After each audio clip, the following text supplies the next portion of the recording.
In other places, the enormity of the scale, the height and volume of the trees, the amount of sheer biomass represented is almost beyond imagining. When you're here among these forest giants, it really does take your breath away. This particular area is referred to as Cathedral Grove, and that evokes a metaphor that is truly apt. It really does give you the sense of being inside a cathedral with its massive vertical rises and towering ceiling. Even more than that, it gives one the same sense of awe and greatness that one experiences in a church. Being here, you can't help but feel that there is much more than yourself, that there is a beauty and greatness far beyond that of one person. These are the Douglas firs of British Columbia, cousins of the redwoods and sequoias found along the Pacific Northwest coast in North America. Biologists cannot tell us with certainty why these giants came to thrive in only this particular corner of the earth, but I am so glad that they did. That tree there took root during the lifetime of George Washington. It now thrives at an age of 250 years old. And just look, in this forest, it can only be considered medium size. At 2.5 centuries old, it is a relative youngster. This tree is 800 years old. 800 years! It was a new seedling at the time of the Magna Carta, and was already going on 100 years of age when William Wallace led his revolution in Scotland. From the point of view of these great giants, our human lifespans are but a blink.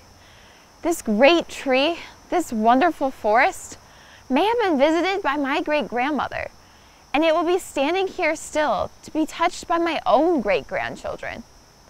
And that alone is perhaps the most important thing to consider about a forest. The deep span of time that these organisms, that these ecosystems experience.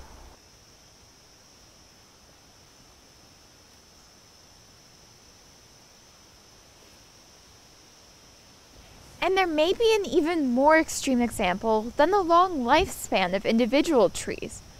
These are aspen trees, and this too is a forest, or maybe more properly, a portion of a forest.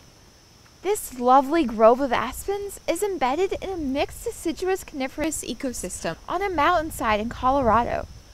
And here is just one of an endless series of complexities that make forests so interesting. That ponderosa pine is one individual organism that grew from an original seed. And the same is true for that spruce tree and that one.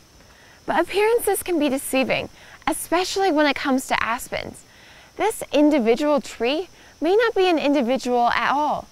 In fact, it probably isn't. Aspens do have seeds and seedlings, baby trees that often sprout in the usual way. But aspens are among those plants that also spread via rhizomes, lateral roots that extend sideways from their origin and then poke up through the soil to start a new growth.